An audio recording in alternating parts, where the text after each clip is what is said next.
بسم اللہ الرحمن الرحیم۔ السلام علیکم۔ ایک طوطا طوطی کا گزر ایک ویرانے سے ہوا۔ ویرانی دیکھ کر طوطی نے طوطے سے کہا، کس قدر ویران گاؤں ہے؟ طوطے نے کہا، لگتا ہے یہاں کسی الو کا گزر ہوا ہے۔ جس وقت طوطا طوطی باتیں کر رہے تھے، عین اسی وقت ایک الو بھی وہاں سے گزر رہا تھا۔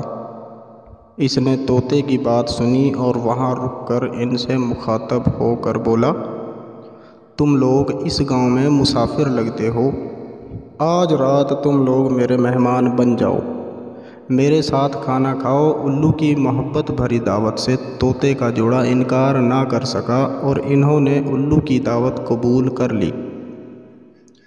کھانا کھا کر جب انہوں نے رخصت ہونے کی اجازت چاہی تو الو نے طوطی کا ہاتھ پکڑ لیا اور کہا، تم کہاں جا رہی ہو؟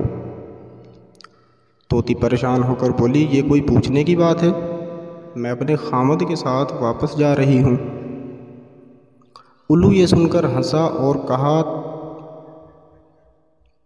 یہ تم کیا کہہ رہی ہو جبکہ تم تو میری بیوی ہو؟ اس پہ طوطا طوطی الو پر جھپٹ پڑے اور گرما گرمی شروع ہو گئی۔ دونوں میں جب بحث و تکرار زیادہ بڑھی تو الو نے طوطے کے سامنے ایک تجویز پیش کرتے ہوئے کہا، ایسا کرتے ہیں، ہم تینوں عدالت چلتے ہیں اور اپنا مقدمہ قاضی کے سامنے پیش کرتے ہیں، قاضی جو فیصلہ کرے وہ ہمیں قبول ہوگا۔ الو کی تجویز پر طوطا اور طوطی مان گئے اور تینوں قاضی کی عدالت میں پیش ہوئے۔ قاضی نے دلائل کی روشنی میں الو کے حق میں فیصلہ دے کر عدالت برخاست کر دی۔ طوطا اس بے انصافی پر روتا ہوا چل دیا تو الو نے اسے آواز دی، بھائی اکیلے کہاں جاتے ہو؟ اپنی بیوی کو تو ساتھ لیتے جاؤ۔ طوطے نے حیرانی سے الو کی طرف دیکھا اور بولا، اب کیوں میرے زخموں پر نمک چھڑکتے ہو؟